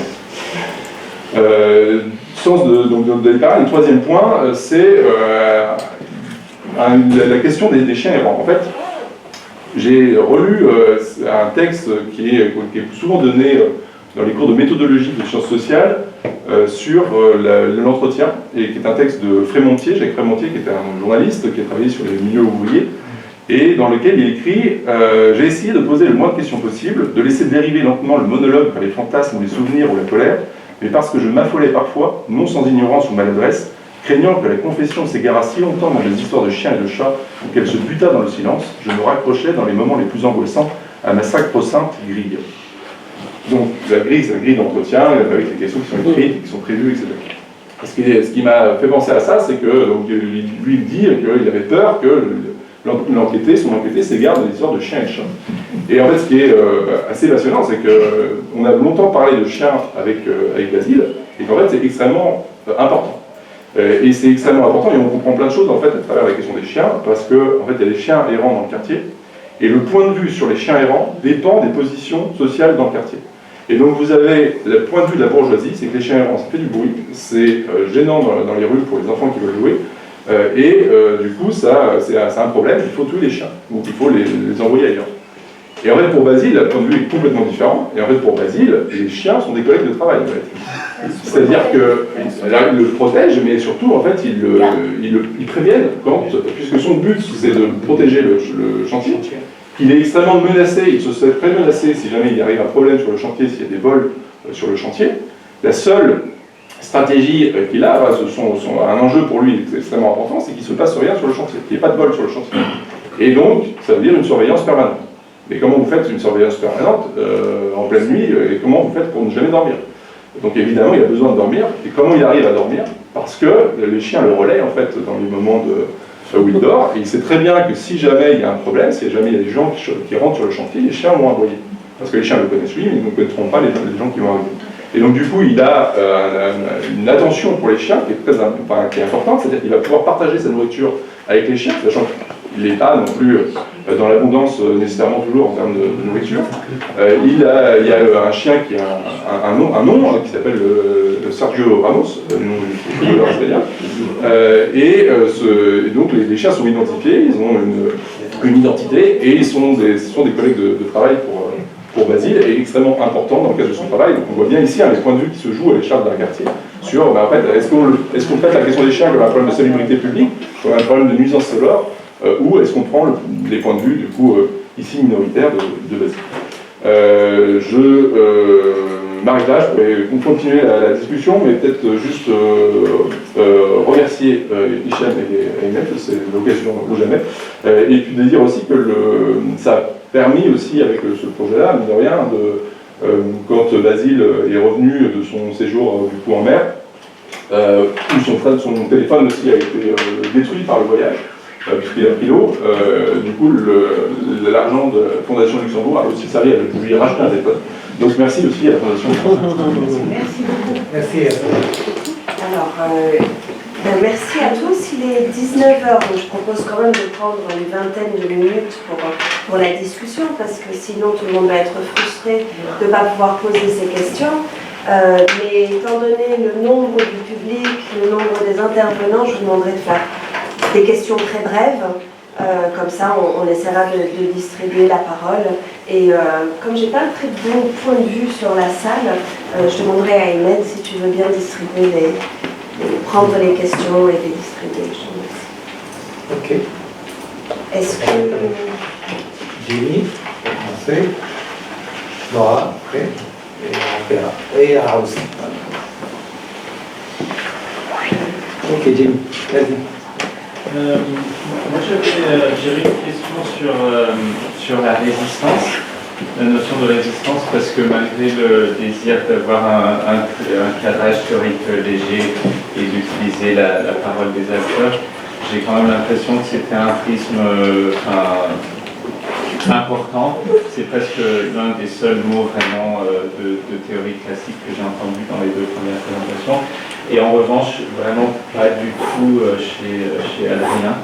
Donc j'avais un peu deux questions là-dessus. Premièrement, est-ce que vous pensez que c'est la présence de résistance comme grille de lecture dans les deux premières présentations et son absence dans la troisième, c'est une différence entre les individus que vous avez interviewés, quelque chose d'objectif dans leur situation sociologique, ou est-ce que c'est plutôt le reflet de vous en tant que chercheur et votre approche?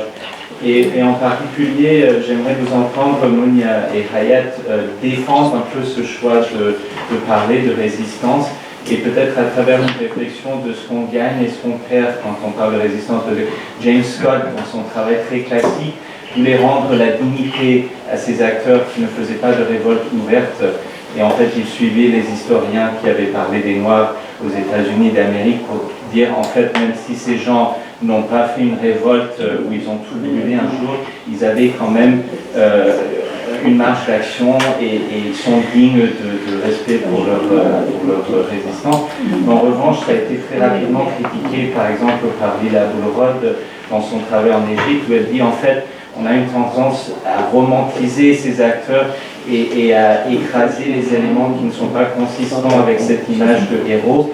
Et en plus, on a beaucoup de difficultés avec des cas comme ces jeunes filles bédouines qui habitaient à l'ouest d'Alexandrie, qui s'émancipaient de structures patriarcales à travers une pratique plus rigoriste de l'islam. Et donc, cette résistance-là ne correspond pas vraiment à notre sensibilité libérale politique en tant qu'universitaire, et on a du mal. Donc c'est une question un peu sur qu'est-ce qu'on gagne et on perd en fait quand on voit les gens à travers ce prisme-là. Merci. Je voudrais d'abord vous féliciter parce que j'ai lu les deux premiers chapitres, disons l'introduction et le préambule, et celui de Hayet. Vous savez pourquoi? Bon, pour les femmes, donc j'étais vraiment intéressée par comment justement ces femmes résistent à certaines formes de domination, qu'elles viennent d'individus ou d'institutions. Et j'ai trouvé la lecture extrêmement agréable. Donc ça se lit avec beaucoup de plaisir et d'intérêt aussi, parce que je suis très sensible aussi aux interprétations, à la théorisation de certaines parties. La question que je me pose, c'est pourquoi c'est résistance et pas résilience? Le fameux concept de bol de balle. Pourquoi on résiste à quelque chose, on résiste à quelqu'un, on résiste à l'État, à quel est? Pourquoi pas résilience? Première chose. Allez, je suis résilience. Résilience, pardon. L'autre chose. C'est reliance plutôt. Ou reliance, manière de dépasser ce qu'on vit. C'est l'urnique alors. L'autre question que je me pose, j'aurais aimé les nouvelles formes d'inégalité. J'aime bien ce titre, il me parle plus que les vulnérabilités. Pourquoi vous avez changé? Sérieusement, oui, moi je suis d'accord. Pourquoi vous avez changé? C'est vraiment, je sentais que c'est le titre sociologique. Alors pourquoi vous avez? Et deuxièmement, sur le mot nouvelle. C'est-à-dire, je me dis, si cette équipe avait travaillé sur cette problématique, disons en 2005 ou 2006, avant la fameuse transition, est-ce que les résultats auraient été différents? Je me pose la question. Est-ce que vous aurez trouvé les mêmes choses, avec le même questionnement, comme de rendre visible un certain nombre de problèmes, de conditions? C'est ce que je me dis, quel est le poids du contexte en fait? Est-ce qu'on n'aurait pas eu la même chose il y a avant la fameuse entre guillemets révolution? Voilà. Merci Paul. Moi aussi, je vous félicite, comme Dora. J'ai lu ce livre, mais pas en entier. Je l'ai acheté que cet après-midi, et je n'ai trouvé qu'un exemplaire en arabe. Donc j'ai lu la traduction, j'ai lu le mot de Hichem, le mot de Ahmed, et puis je n'ai pu lire qu'un seul article, celui de Mère Nim. Mais je n'ai pas eu le temps de tout lire. Donc ce que j'ai lu me permet de dire que c'est un livre excellent, intéressant à plus d'un titre, surtout que j'ai mon fils qui s'intéresse aux vulnérables, il est en train d'écrire un roman sur ça, donc ça va être pour lui un livre qui l'intéresse d'autant plus qu'il s'intéresse au portrait des individus. Il ne part pas comme son père à partir de la structure, mais à partir des individus. Et là, j'ai une question à poser à Inès particulièrement, parce qu'elle touche des questions méthodologiques. Dans ce livre-là, il y a une identité et peut-être des identités collectives. Et même sur la couverture, il est écrit « Utruku lana nous al-bahr wa sawfa natruku al-watan » la patrie. Nous allons vous laisser la patrie, laissez-nous seulement la nation. Donc il y a tout un débat sur les concepts, sur le concept de la nation, le rejet de la nation, du moment qu'ils leur disent « on vous laisse la nation, donnez-nous seulement la mer, laissez-nous donc partir ». Et là, je crois qu'il y a une identité collective d'abord, et puis il y a une thématique qui dépasse peut-être le seul individu. Je te dis ça tout en étant d'accord sur l'entrée individu. J'apprécie l'entrée individu parce qu'elle permet de voir plusieurs choses, comme le dit si bien Boudon. Donc, moi aussi, je suis adepte de l'approche de Boudon, et d'autres, pas seulement Boudon, mais j'aurais bien voulu que Ahmed nous dise un mot sur est-ce qu'il n'y a pas de possibilité de créer un pont entre cette approche individu, l'entrée individu, et l'entrée non-individu, peut-être, l'entrée collective. Et nous avons encore plus, par exemple, qui a parlé du relationnisme méthodologique. Donc il a essayé de voir est-ce qu'il y a une possibilité de faire deux entrées en même temps, les jumeler, et là c'est la technicité du sociologue, du chercheur en général en sciences sociales qui doit le faire, mais la possibilité existe aussi.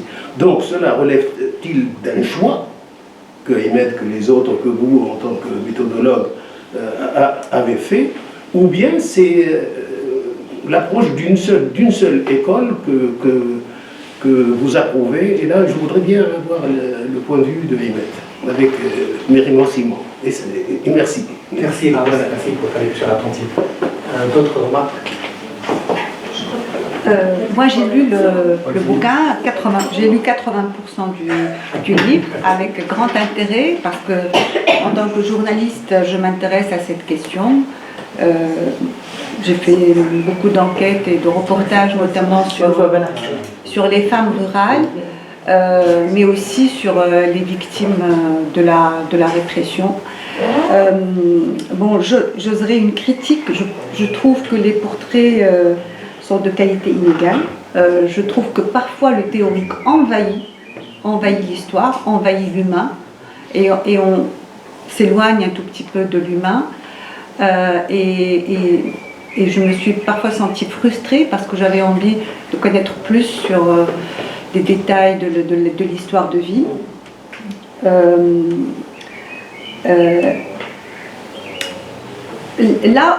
Là, je travaille sur la vulnérabilité féminine dans le cadre d'un site féministe qui s'appelle Med Feminist UA, et j'avais interviewé d'ailleurs Monia Lachab dans ce site-là, et nous sommes en train de travailler sur la marginalité au féminin dans une perspective méditerranéenne.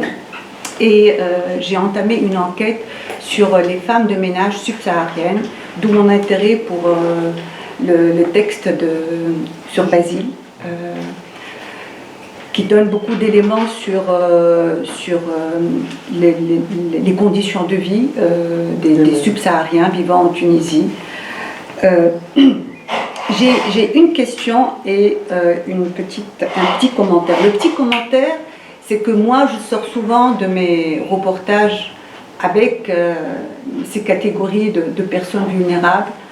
Il y a une question éthique, parce que après, on a l'impression que leur vie s'arrête au récit, mais leur vie continue. J'aime beaucoup l'idée de Basile de partager les ressources avec la personne enquêtée. Il y a beaucoup d'humanisme dans cette démarche. Et souvent, je me pose cette question. C'est vrai que j'écris sur eux, j'informe sur eux, mais après, qu'est-ce que je leur apporte? Je les laisse à leur sort. Et souvent, elles me disent ça. Vous venez, vous parlez de nous, vous faites nous passons à la télé, et après, vous nous laissez à notre destin. C'est une question qui me touche beaucoup, qui m'émeut beaucoup. Je ne sais pas si les sociologues prennent plus de distance. Nous aussi, journalistes, nous prenons des distances, nous apprenons à prendre. Mais bon, il y a aussi l'émotion, le relationnel. Il y a des personnages magnifiques que nous rencontrons et qui nous marquent.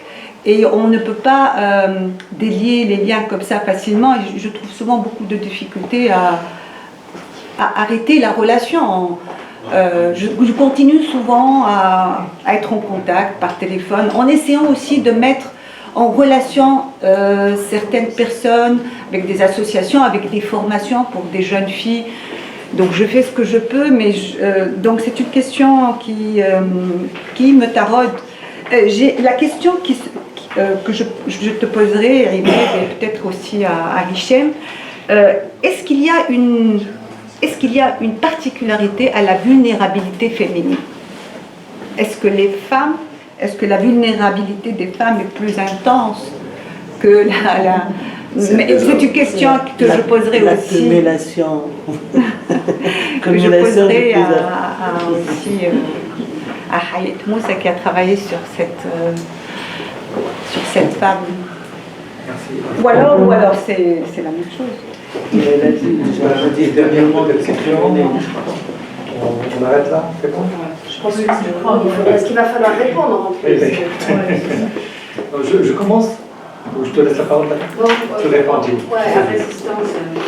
En fait, c'est un peu compliqué parce qu'on n'est pas parti. Enfin, en tout cas, tous les deux, on a dit résistance. Mais je crois que c'est aussi notre regard subjectif sur ces femmes-là.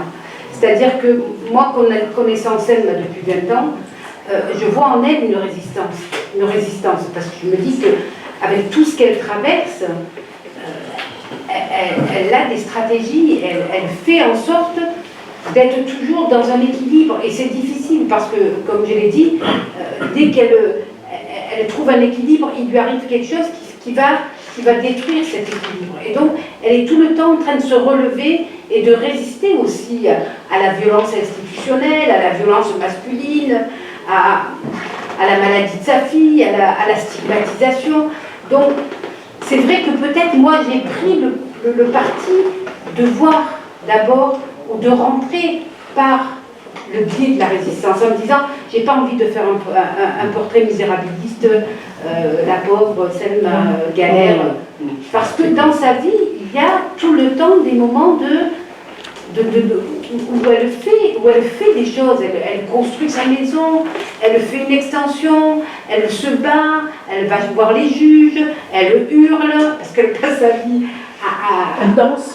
Hein, elle danse, elle monte sur le toit, elle a accumulé des pierres pour envoyer sur ses voisins, donc elle résiste. Alors je ne vais pas théoriser, bien sûr, mais je crois que la résistance, elle est en filigrane, elle est tout le temps là dans sa vie. Et bien sûr, il y a des moments où ça tombe beaucoup, parce que là, franchement, quand je l'ai vu la dernière fois, je vois que sa capacité de résistance a beaucoup diminué parce qu'il y a une énorme culpabilité par rapport à cette fille. Et au fait, le fait qu'elle n'ait pas voulu quitter cette maison mortifère et qui a détruit la santé mentale de sa fille, elle est dans une espèce de culpabilité qui fait que cette capacité à résister, elle l'a un peu perdue. Mais je ne suis pas partie avec cette idée dont, voilà, il y a théoriquement de la résistance, mais je crois que c'était le regard que... Et quand j'ai découvert un peu son histoire, mieux que ce que je connaissais, parce que je la connais bien, effectivement, j'ai vu qu'il y avait beaucoup de résistance, mais aussi que ça lui coûtait énormément de résister. Que ce n'était pas simplement qu'elle avait cette capacité surhumaine à tenir bon et voilà. Et juste pour répondre à Rolf, je pense qu'on a tous, nous, en tous les cas, quand on fait des enquêtes, ce sentiment de culpabilité de quitter le terrain et de laisser des gens derrière nous. Alors voilà, je sais qu'avec Yarimed, on garde des contacts, on essaye de trouver un tuyau pour aider un jeune, etc., à trouver, je sais pas moi, un crédit à la BPS, c'est-à-dire ce qu'on peut faire. Mais on a toujours ce sentiment que oui, on a écrit un livre, un article, et après, eux... Et je crois que c'est pas qu'on arrive à se mettre à distance, mais on se dit que c'est aussi ça le métier. On peut pas garder ces gens, ces personnes qu'on a interrogées. Eux aussi, ils font leur vie après. Eux aussi, ils nous oublient, au début, ils nous appellent, ils demandent de nouvelles, et puis après, eux aussi, ils passent à autre chose. Et je crois que nous aussi, on passe à autre chose. Mais on a... Enfin bon, en tous les cas, on a toujours ce sentiment de laisser des gens derrière nous. Voilà. Merci. Je voudrais de rajouter deux petits points par rapport à la question de la résistance. Moi, j'ai choisi Roja d'une manière réfléchie. Et c'est ce côté résistance qui m'a beaucoup accroché. Cette résistance, elle traverse le parcours, justement. Je n'ai pas envie de dire, voilà, les personnes LGBT sont opprimées par un cadre juridique, l'article 230 par exemple, ils sont stigmatisés, ils sont violentés dans l'espace public, ils sont ceci, ils sont cela, oui, ok, tout cela existe. Tout cela est vécu, expérimenté par les personnes LGBT. Mais il y a beaucoup de choses qui se font par ailleurs par ces personnes opprimées. Entre autres, le festival du film queer qui est organisé par l'association Mawjoudi. Entre autres, le festival d'art féministe qui a été organisé pendant 4 ou 5 ans par l'association Chouf, qui est une association LBT, centrée sur les femmes qui se définissent par une sexualité dite non normative. Et Rouha, c'est dans la même perspective. C'est individuel, je ne suis pas dans le collectif, je suis dans l'individuel, mais c'est une personne qui assume sa sexualité, qui assume son genre. C'est très très important, ce n'est pas simplement de la résilience. Je ne pense pas que ça soit uniquement de la résilience, c'est qui s'assume, qui se reconnaît et qui se présente en tant que tel dans les espaces, dans les différents espaces sociaux, entre autres Fibeladé, sachant que Rouha particulièrement, c'est une personne, pour ceux et celles qui ne la connaissent pas, c'est une personne qui porte une barbe. Oui, je connais. Et une barbe qu'elle définit comme étant glamour. C'est elle qui la définit comme glamour. Donc elle porte une barbe qu'elle définit comme glamour, mais en même temps, elle se définit comme une femme. Et dans sa manière d'être, dans sa manière de faire, elle est de tendance, je dirais, de tendance féministe. C'est une très belle femme d'ailleurs.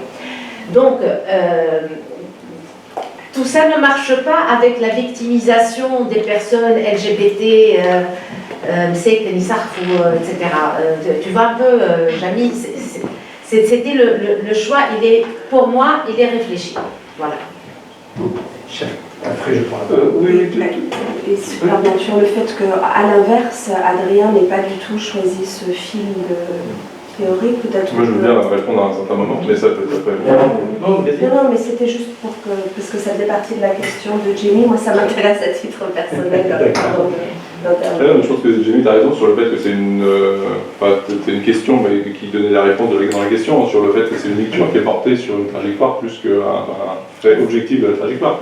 Parce que Basile, si tu as envie de le lire sur le prisme de la résistance, c'est un mec qui survit à 2 fois la mort. Hein. Du coup, concrètement, dans le travail, il a eu des gros problèmes de santé, il a eu des très très gros problèmes de santé, il a survécu, il est parti en mer 5 jours, il aurait pu mourir, il a survécu. Donc on peut dire aussi qu'il est résistant si on veut. Effectivement, moi je pense que c'est un regard qui est porté, donc moi je pense que c'est plutôt après une interprétation à faire à partir du portrait. Plutôt que moi, mon choix, c'était pas de le formuler dans le portrait, parce que je pense que c'est plutôt une grille de lecture et d'interprétation qui relève pas, en tout cas, à mon sens, qui relève pas de mon travail, mais qui relève plutôt du travail de voilà, est-ce qu'on a envie de trouver ça formidable, ou est-ce qu'on a envie de pleurer sur le cadre, en fait, on fait ce qu'on veut. Objectivement, en tout cas, moi, ça relève pas de mon travail, dans mon sens. Et sur je voulais juste rebondir sur des choses, plutôt sur j'en profite pour rebondir sur les questions des femmes subsahariennes qui font le ménage. Déjà pour dire que ce qui est intéressant, c'est que effectivement, en fait, moi je donne la parole à Basile, qui est quelqu'un qui n'a pas la parole, mais il n'empêche qu'il y a encore des gens qui ont moins la parole que Basile, et qui sont les femmes subsahariennes, puisque en fait c'est extrêmement difficile en fait, d'avoir accès dans toutes les organisations qui défendent les droits des étrangers subsahariens en Tunisie, c'est la parole des hommes c'est les hommes qui portent cette parole-là de manière générale. Et donc ça manquerait, moi je pense qu'effectivement, si l'enquête continue, si un second tome, ce serait intéressant aussi qu'il y ait la parole de femmes subsahariennes qui soient interrogées et qui puissent développer leur propos. Juste sur la difficulté à arrêter la relation, moi je pense que ça c'est une question qui me mériterait d'être aussi creusée davantage, parce qu'en fait ça pose des problématiques dans tous les cas, et il y a de l'appropriation qui est faite par le travail de l'enquêteur, qui vient récupérer la parole de quelqu'un, qui répond Alors certes, c'est bien pour la science, mais au-delà de ça, c'est aussi bien pour la carrière de la personne qui le fait. Ça répond à des enjeux économiques et des enjeux symboliques. Il y a des gains matériels et symboliques forts, en fait, au fait de faire ce travail-là, et qui ne sont pas du tout les mêmes, qui sont complètement disproportionnés de l'autre côté. Et donc comment on gère ça, moi je pense que c'est vraiment très compliqué. Ça mérite d'être un débat qui est développé, qui est poursuivi. Je sais que, par exemple, dans le cadre de la situation qui s'est passée suite aux déclarations de Kais Saïd, c'était le lien qu'on avait tissé par la relation d'entretien a été un lien protecteur pour lui, dans le sens où je lui ai apporté par exemple de la nourriture, ce qui lui évitait de sortir à un moment où clairement il n'allait pas sortir pour prendre des risques. Donc ça a des contreparties positives à certains moments, mais elles sont très circonstanciées, très situées dans le temps, alors que les effets sur la carrière des chercheurs, des journalistes, en fait, ils s'étalent dans la durée, et ça c'est un vrai problème qui mériterait d'être posé davantage. Donc tu vas pas participer au second Non, mais je veux juste revenir à une petite remarque seulement sur ce qu'a dit Madame Durra par rapport au titre. Pourquoi pas le nouveau visage de l'inégalité vulnérable? L'enjeu n'est pas seulement une question d'enseigne, un titre, parfois on fait un titre et puis le contenu est autre, mais je crois qu'à l'origine, nous on était le projet initial, c'était le nouveau visage de l'inégalité et tout ça, et puis cette ambition-là a été opportunément désamorcée par Ayman, et il avait raison, parce que le premier titre avait un côté programmatique, à la limite presque téléologique, comme disent les historiens. En fait, on prévoit la venue, quoi. Moi, autant je crois que l'égalité c'est l'horizon de tout changement démocratique, hein. Autant je crois que pour le contenu de l'ouvrage à l'arrivée, le mot vulnérable correspond plus parce que les vies qui ont été relatées, la narration porte sur des vies déglinguées, des vies blessées. En cela, le mot vulnérable nous a semblé beaucoup plus parlant. En même temps, c'est vrai que le vulnérable laisse aussi un peu d'espace. Quand on est blessé, on se rebiffe, on résiste. Si je prends un seul exemple, le mot égalité, enfin inégalité, on serre un peu trop la problématique. Moi aussi, j'ai fait un portrait avec les copains. Le cas, les copines, pardon, excuse-moi.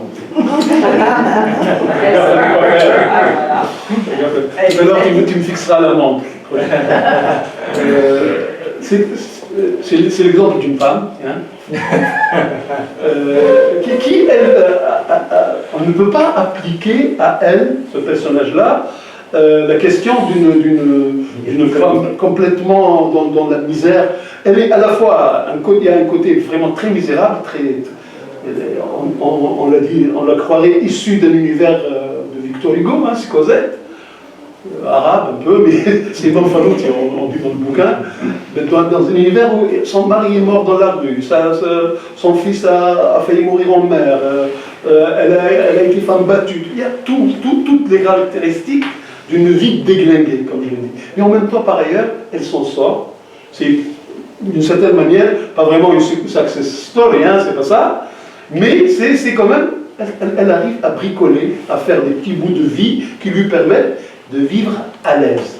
Là, on revient à la problématique de la résistance. Effectivement, c'est une lutteuse de classe, si j'ose dire, qui arrive à s'en sortir, à garantir à elle et à ses enfants une vie décente.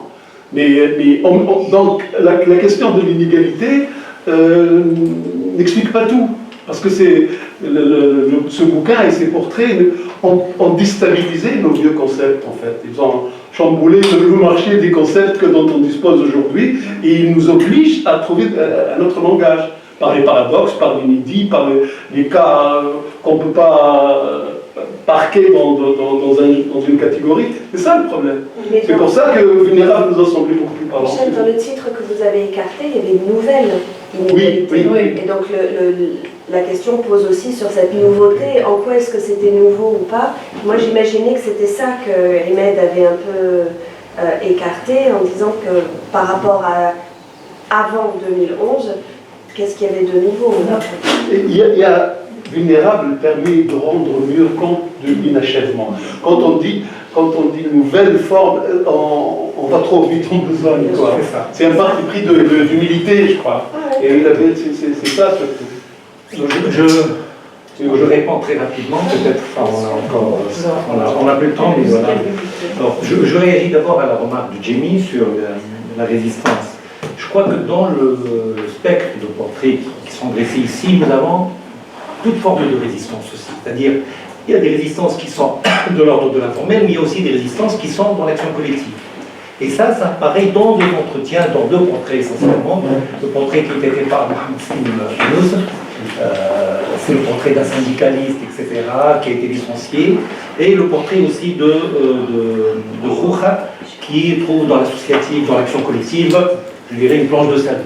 Ça, c'est quelque chose, c'est-à-dire que nous avons affaire, je dirais, à des formes différentes de résistance. Certaines sont structurées, sont réellement dans des, dans des modèles d'action institutionnels et collectifs.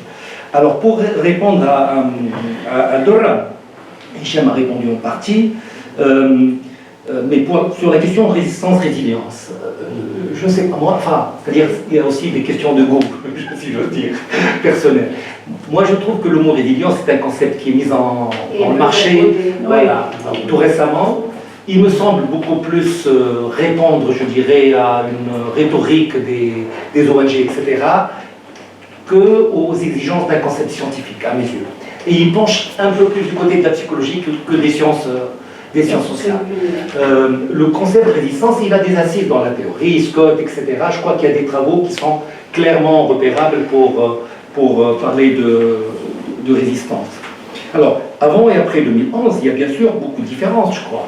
C'est-à-dire que si on avait fait cette enquête avant, on aurait eu beaucoup d'autres choses. Deux exemples, moi, qui indiquent la différence énorme entre avant 2011 et après 2011. Pas que politiquement, pas que le populisme dont vient de parler Hicham. Par exemple, le poids de l'informel en Tunisie aujourd'hui. C'est quelque chose d'étonnant. C'est quelque chose qui est post-2011. On n'a pas l'équivalent de ça avant. Deuxième chose qui est très importante, l'envie de partir, le désir de partir. Le désir migratoire. Je crois qu'il atteint des sommets qui sont liés aussi à la situation actuelle, à la déliquescence de l'État, un tas de choses, et qui est particulièrement, je dirais, lié au contexte d'aujourd'hui. Alors ceci m'amène à répondre très rapidement à la aussi. Je suis d'accord avec toi, et ça rejoint un peu ce que je viens de dire. Il y a même quelque chose réellement de problématique au niveau du lien national. Ça, c'est certain. C'est-à-dire, la nation, ce n'est plus quelque chose qui parle aux gens, ce n'est plus quelque chose d'identité nationale, n'est plus quelque chose de porteur chez les acteurs, mais tu as tout à fait raison de dire que les gens s'identifient à quelque chose aussi. Alors, ils s'identifient à quoi? Ils s'identifient à toute autre, je dirais, chose. Le quartier, les ouéoula, les paysans, les diplômés chômeurs, ils ont toujours une identité collective à laquelle ils se réfèrent. On aurait pu prendre cette identité collective comme on ne le fait pas.